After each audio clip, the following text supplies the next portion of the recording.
Now, this week alone, at least 4 armed robberies have been reported in parts of the capital, with one bystander sustaining gunshot wounds. The robbers in the separate incidents made away with huge sums of monies on the haste. The brazen nature of the operation and style of operation has become a cause of concern for eyewitnesses of these robberies. On Monday, September 20th, before the Kwame Nkrumah Memorial Day holiday at Achimota along the Accra-Amasaman Highway, 4 armed robbers executed a well-planned and coordinated heist where the bandits appeared to have tailed a woman from a bank at Abeka, where she went to withdraw money. One went straight to force open the driver's door and pointed the gun at the woman. She handed over 2 bags containing money to the robbers without hesitation to protect her life. The robbers quickly jumped behind the waiting motorcycles and sped off, leaving the woman traumatized in traffic. Another daylight robbery occurred at Kwashiman on Wednesday close to a bank in the area. A man who is yet to be identified was shot in the leg not long after he came out of the bank and made away with his money. However, it is not immediately known if he was being trailed by the robbers who appeared on a motorbike. There's a third incident where, according to a police statement, a 33-year-old woman was robbed at gunpoint of an amount of 29,000 Ghana cedis.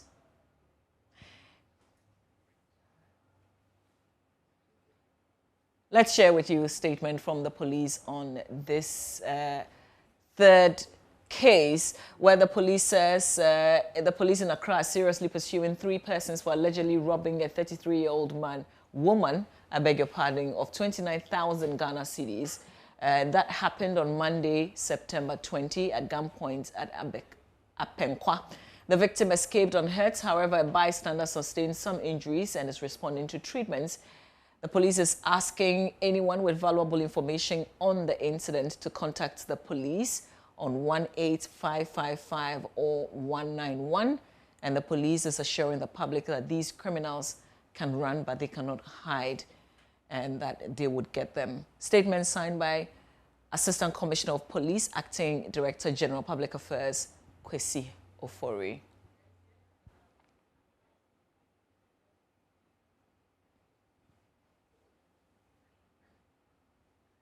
Well, we're learning of yet another incident of robbery at Weija.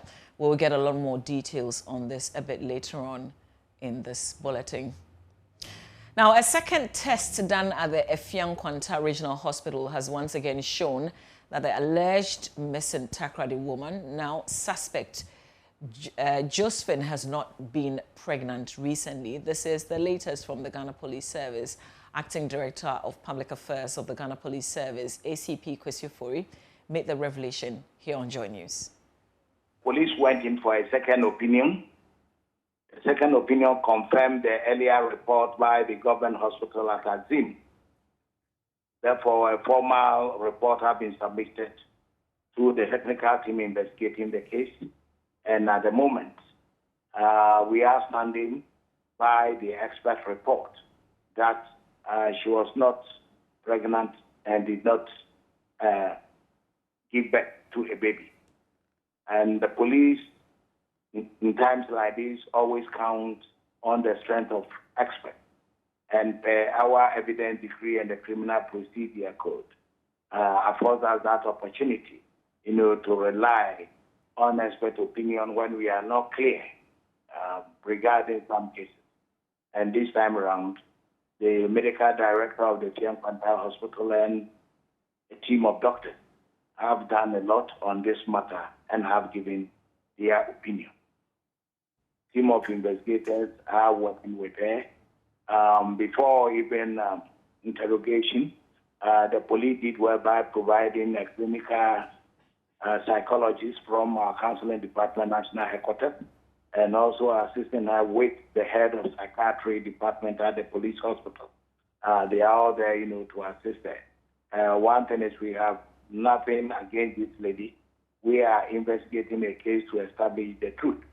One thing is when the case was reported to the police on 16th of September 2020 regarding a case of kidnapping. The police assembled a 40-member team. We also made sure to inform the media, to rally the public behind us to locate her. And lo and behold, a member of the public located her at Azim. The police did not leave her there. We took her to the Azim government hospital where she was given, medical support. But when the family claimed that had stolen her newborn baby, the police went ahead to seek an opinion from the medical expert, where they concluded in their examination that she was not pregnant, let alone giving birth. Right, so what is the next stage now that you've had a second opinion confirming that the lady wasn't pregnant? Yeah, the investigators are working on her, to ascertain some facts. And at the end of the day, the police might initiate action through due process. The invasion of Sabon Zongo, a suburb of Techiman in the Bono East region, by crocodiles which have found their way into the community during recent floods is making life difficult for residents. The large reptiles have been found in some homes and drains in the town, and the residents cannot seem to get them back into a nearby river, which has been their natural habitat. Anna Sabit has more. Our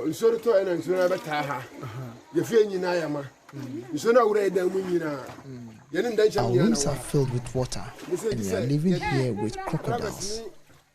So we're living here with the crocodiles, and we are afraid, but what can we do? We only have to pray. They, however, have to do this with extra care because they say they spotted a number of crocodiles in the rainwater.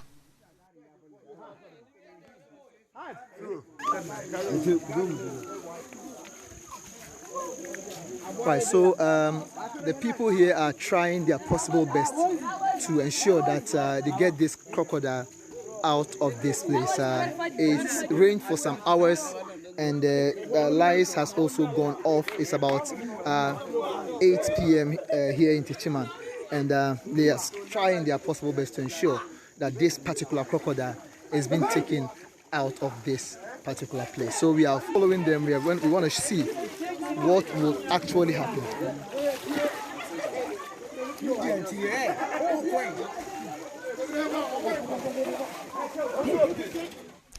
After some few hours, the people here are convinced that the crocodile has moved to a different location.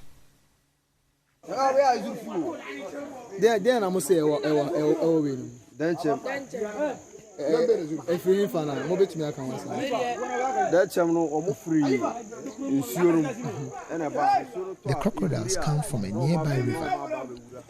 They come here whenever it rains heavily.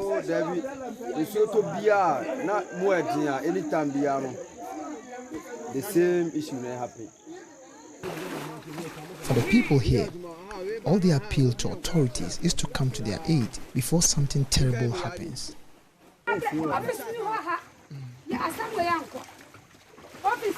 have reported to those in authority that nothing is happening.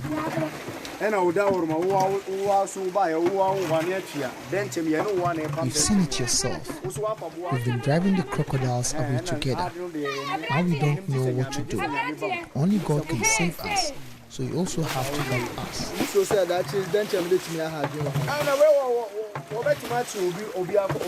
The crocodile may harm someone's child or even the parent.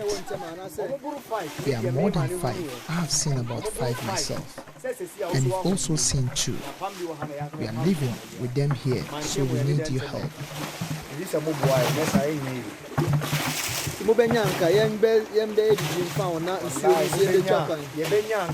help as soon as possible, even if it is tomorrow. The government or those in authority must come to our aid. Else, all our homes will collapse.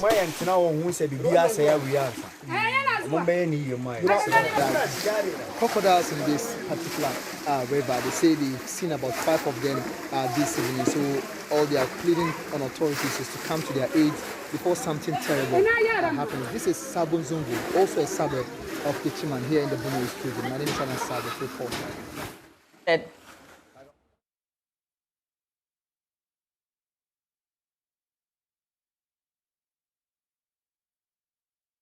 Meanwhile, a senior wildlife ranger with the Boabing Fairman Monkey Sanctuary at Nkranza North District of the Bono East Region, Samuel Ampon Samensa, says a team has been dispatched to the community to hunt the reptiles down. I'm talking about that anytime it rains, they are coming. Then there is a problem somewhere that we have to do a research to find out. Maybe their home is being maybe they are finding themselves, they are being endangered at where they live. Other people are threatening their life, or there's something that is creating that problem for them not to live in the river, because they're supposed to be in the river. Because they are nocturnal and they are water animals that they must be in the river during the day. They come out maybe to get the sunshine during the day, and that one is always closer to the river. They don't come out to the community. And now that they are leaving the river and visiting the community, it means there's something chasing them out of the water, which we must do a research to find out. Otherwise, it's not normal for them to leave the water and be roaming in the community. Now, how do you get them back into the river also safely? Would that require the intervention of the Wildlife Society? Yeah, without the wildlife, it's very dangerous if you don't know how to handle animals. Capture them. But they are very dangerous animals. Crocodiles are very dangerous animals. And we have a technique we use to capture them. So now that they have found themselves in the community, I'll be going back there to do my own research. Then I'll report to my regional manager. If it's possible that we need a rescue team from the Wildlife Division to come and rescue them, we'll do it. President Akufo-Addo is courting the support of the United States of America to deal with jihadist groups from Iraq and other war-torn countries operating in West Africa. The need for heightened security along the country's borders follows deadly terror attacks in neighboring countries in recent years.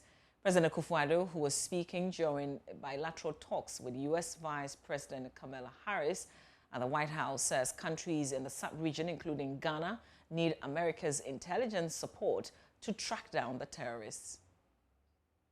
We're grateful for the support that the United States government has given us in trying to deal with the virus, the COVAX facility, which America has been very strongly participant, and the support that we've had through the donation of the 1.2 million doses of the Moderna and the promise you've made that more is on the way. Yeah. Our target is to try and vaccinate at least 20 million of our people by the end of this year. The Ghanaian population is some 30 million odd. And I think if we can achieve that, we will then be more confident about defeating the virus in the context of Ghana. The other main preoccupation for us is the cooperation that we have to put together to defeat the jihadist insurgency in the Sahel.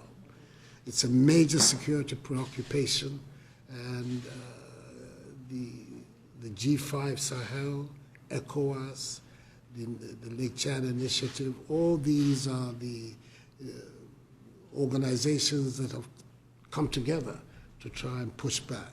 I believe that's an area too where the support of the United States government, and it's important that we set out right from the beginning. We're not seeking military assistance in the form of American troops or otherwise.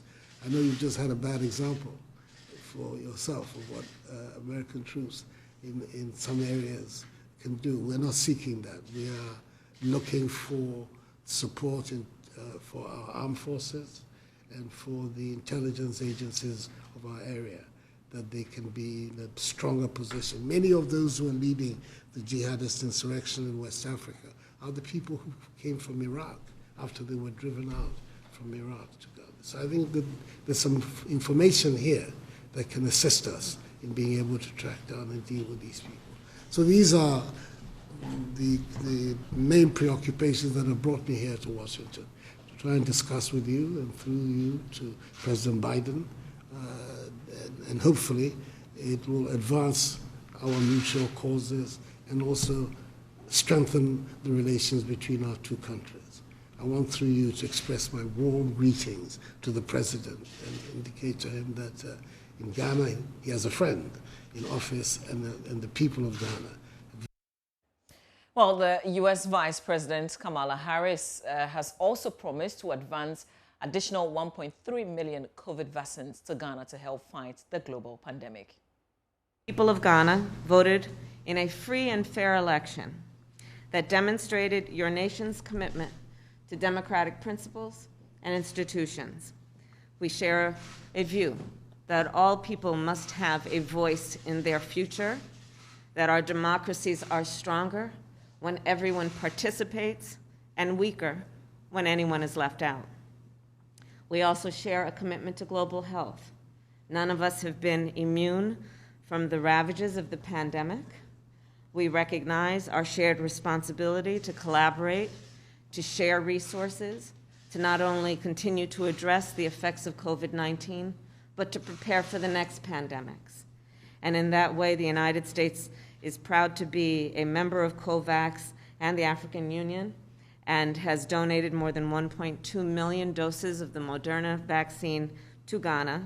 And I'm proud to announce that we will shortly send more than 1.3 million doses of the Pfizer vaccine. Finally, we are working together to expand our economic relationship. You and I have talked about that briefly before we came in. American companies continue to ramp up in Ghana, understanding the significance of the work that they do there to America's economy, much less to the partnership between Ghana and the United States. And they do this also because they have confidence in the government of Ghana and the environment, Mr. President, that you have created, which allows for some confidence in the respect and upholding of the rule of law and human rights.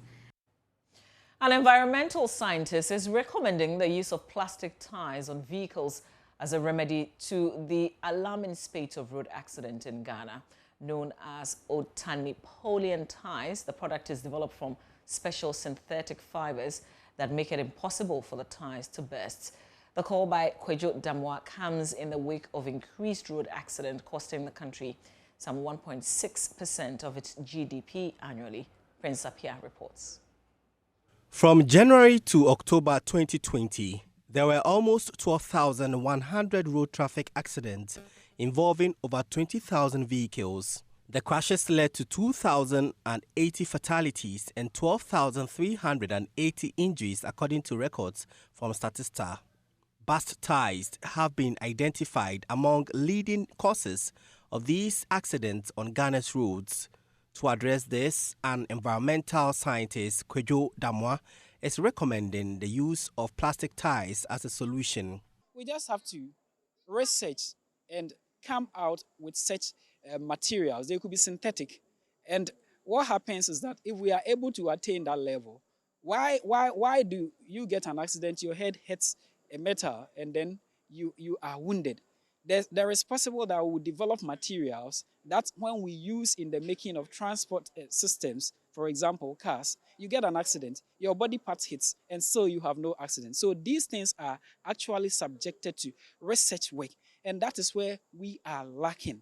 We spend so much money into other things, but we spend less on research activities. So my advice is that if we really want to be able to do some of these things that are written down, then we need to invest. We appeal to the government that he should invest in research work. Mr. Damwa was speaking at the launch of his book titled Extreme Future Earth in a Giant Knowledge Leap.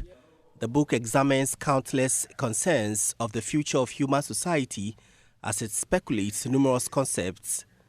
The book contains solutions to Ghana's environmental and housing challenges, among others.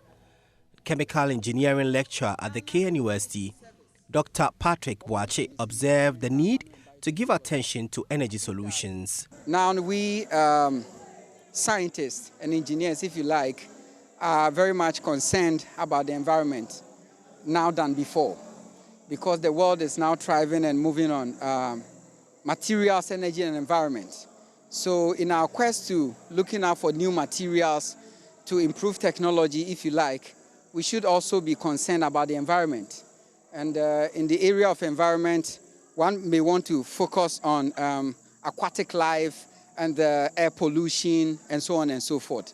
I think it's very important because the environment or the ecosystem, if you like, is our home, and we need to take care of it ourselves. The book also professes solutions to Ghana's education, energy, health, and cybersecurity challenges. Prince Apia reporting. Now, in July, Ghana opened its national mosque, one of Africa's largest. It is the second only to the National Mosque of Senegal, funded by the Turkish government. It is a replica of the Blue Mosque in Istanbul. Thousands of people have already flocked there to see the edifice, and its administrators are hoping it will become a sanctuary for tourism. Joy News' Justice Bedu was granted access into the mosque, and here's his report. This is Ghana's all-new national mosque, an addition to Accra's skyline. This mosque is big enough to hold 15,000 worshippers at a time.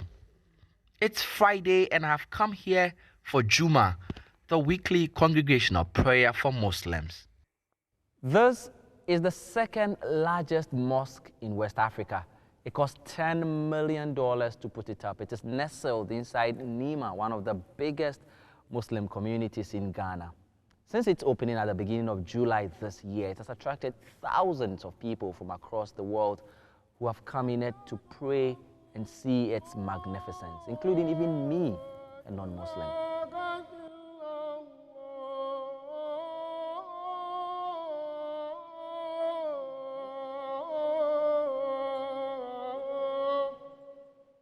National Chief Imam Sheikh Nuhu Sharbutu is leading the prayer today.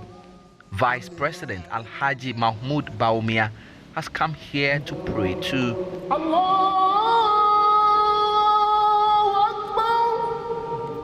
The interior of the building is decorated with hand-drawn calligraphy of Quran verses.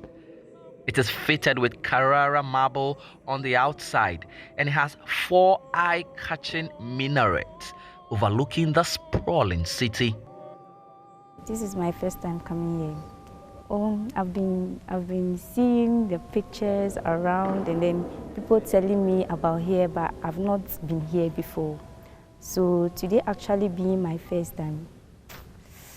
So nice. The place is very, very beautiful. It's very beautiful. Then the wardens, like, they are welcoming. They are so, like, cool. They talk to you nicely, with respect. Yeah, the place is actually nice. It's very nice, comfortable. Yeah. I feel very honored, like praying here in a national mosque. Yeah, I really feel honored and I feel different. Yeah, I feel different right now. It's a symbol for unity. It's a coming together of Muslims here as one. This mosque was built with money from Turkey. It has a school, offices, and libraries. It is managed by a Ghanaian team of volunteers selected from the Muslim community. Alhaji Yusuf Mahmudu Yaro speaks for them. In the 80s, we used to have a mosque at Accra, the Rollins Park. It was demolished, and this is the replacement of the land. It's about 4 acres. So this place is a place that we are going to come together. There's not going to be any bad activities. It's pure Islamic and humanitarian that we can help each other. The Muslim community make up around 20% of the total population of the country. This mosque, now a symbol of togetherness for the community in the words of those who have been here, hopefully will be a home that would welcome Muslims in prayer and a center for tourism for those far and near. Justice Bedu, Joy News, Accra. Let's now go back to an earlier story of a robbery incident that has happened in Weija, Sampa Valley to be specific. My colleague Maxwell Agbagba joins us live with the very latest. Maxwell, what can you report?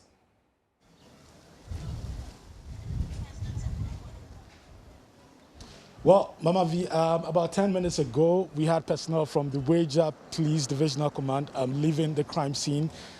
They were here together with some personnel from the CID to pick the needed evidence after the robbery happened. Now, this is the exact spot where the armed men accosted a man and a woman who were in a white vehicle, opened the back door to their vehicle, and then bolted with a backpack containing an unspecified amount of cash. Some of the residents we've been speaking to here tell us that the robbers fired many times into the air to ward off residents who would have loved to fight them.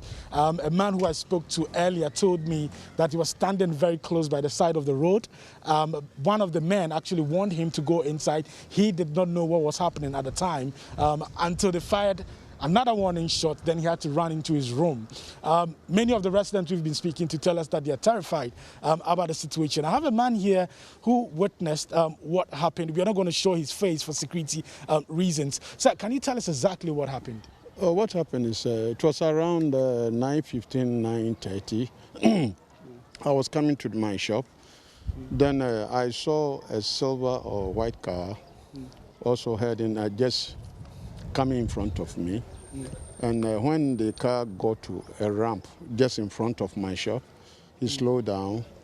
Then I saw two guys holding guns, which I know is AK-47. They started shooting randomly, right? They were shooting to the sky, on the floor, on the ground. You can see from the road that there is a hole, big hole. And then everybody started running helter-skelter. So what happened is I had to actually see what was happening. I had to decide what to do, so I drove back. Instead of coming forward, I drove back to about, say, 20 yards from the scene. And then they started, pulling someone from the car. They went into the car. I don't know what they were doing, but I think they were struggling in the car. I saw one of them throwing a bag onto the road.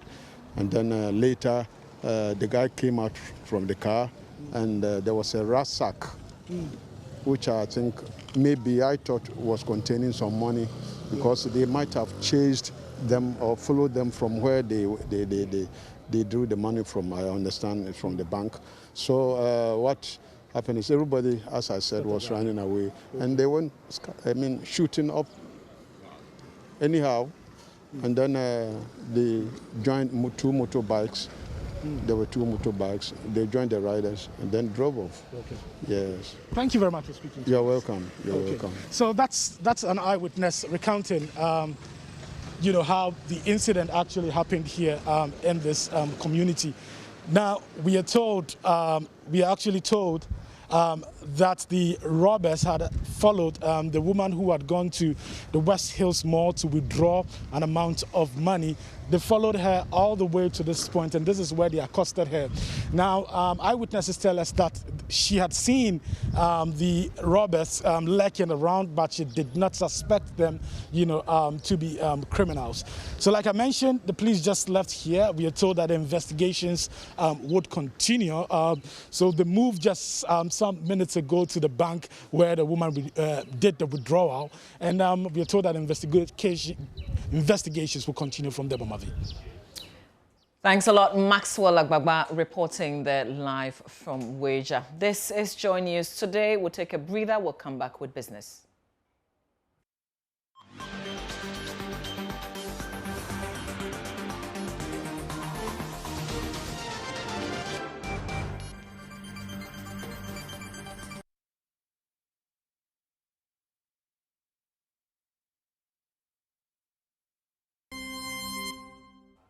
Well, in business, over 12,000 rural women farmers have benefited from a project implemented by Sinapabia Savings and Loans Scheme. The 3-year project, dubbed The Roots of Change, is being implemented in Ghana and DR Congo.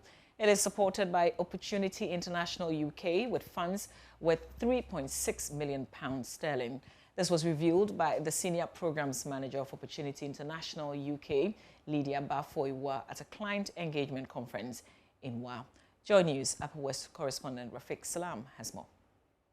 Snappy Abba Savings and Loans Company, with support from Opportunity International UK, embarked on a project whose shot to, among other things, empower women financially by tackling farming innovatively whilst addressing the issue of gender. Throwing more light on the project, Chief Programs Manager of Snappy Abba Savings and Loans Company, Joyce also stated that the aim of the project is to focus on rural women and low-income earners, especially farmers, to access financial services. It's aimed at supporting rural women. In our case, we're focusing mainly on farmers to access financial service. And what we did is to come up with innovative activities.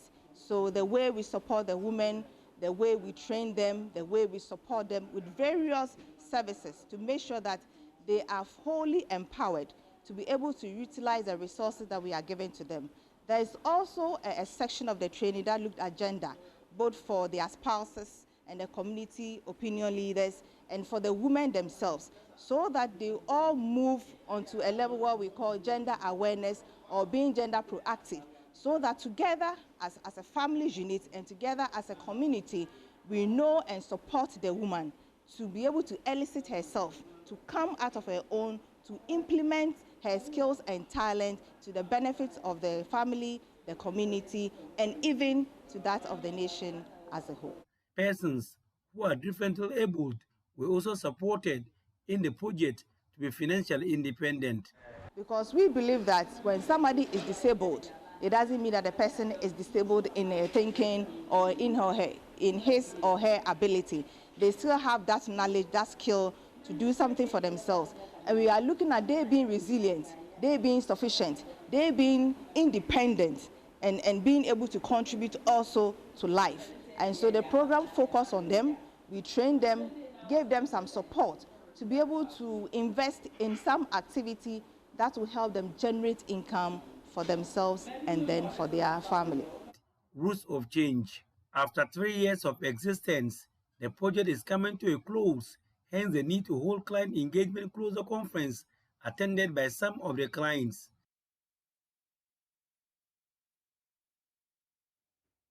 Anglo Gold Ashanti has commissioned a training and rehabilitation center for persons with disability at its Obuasi mine to create an avenue to foster their participation in developmental processes. The center is expected to benefit over 15,000 persons with disability in Obuasi and its environs in skill training and recreation. Emmanuel Osei has more. The managing director of Anglo Gold Ashanti Obuasi mine, Dr. Eric Subontin, handed over a training and rehabilitation center for persons with disability to the Obuasi Municipal Assembly. The facility will serve the people of Obuasi and beyond with training in sewing, leatherwork, fashion design, electronics, and ICT. Dr. Subontin says AGA is committed to extend humanitarian interventions to its host communities. Our value of living communities with a sustainable future through the promotion of fundamental human rights and contributing to building productive, respectful, and mutually beneficial partnerships is in sync with our vision and undoubtedly highlights our commitment. Consistent with our vision and value intention, the social management plan focused on, among other things, the promotion of diversity and inclusion in our communities, specifically supporting sustainable capacity development of persons with disability in and around Obuasi. The Obuasi Training and Rehabilitation Center was commissioned by the Ashanti Regional Minister Simon Osei-Mensah. He says such gestures should be encouraged in the country. He discouraged illegal mining activities, which he claims caused the Obuasi mine to grind to a halt. Even the people around those areas cannot have good water to drink, and we cannot allow them to continue. I've given them a stern warning. We've arrested them several times. Some have been imprisoned, etc. But still, they are the daring ones who are still daring and going there in the night to do illegal mining. This time, we are coming strongly more than before. And the earlier they leave the place, the better. We can't wait for this mine to close down again, as it happened in 2014. Reporting from Obuasi, Emmanuel Osei. In business news, stay for sports. It's coming up in a short while.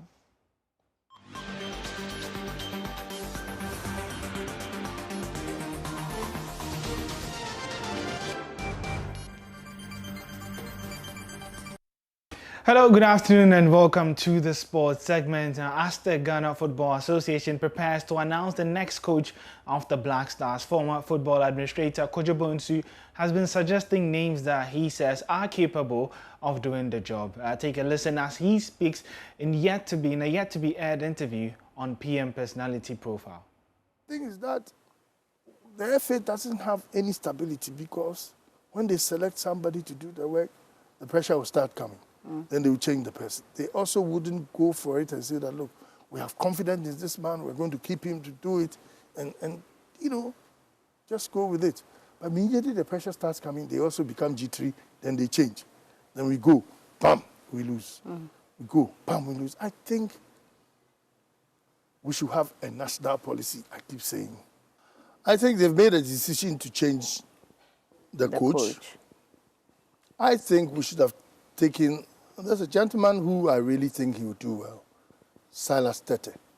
I think we should have brought in Silas Tete and look for somebody like Otuadu or a Champong, or even this guy, Marcel, should come and help build a strong team. Okay. And I think if we concentrate on selecting a good team, training, hard work, we can qualify for Qatar 2022.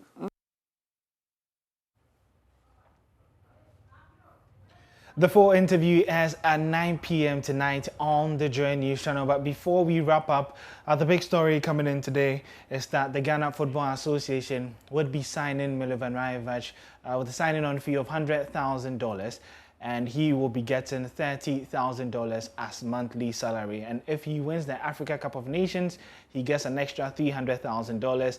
And if he qualifies for the World Cup, he gets an extra $300,000. And we do have more for you in this article on myjoyonline.com/sports. And that's how we wrap up here. Tune in at 2 p.m. for the live unveiling of Milovan Rajevac, who's the new head coach of the Black Stars.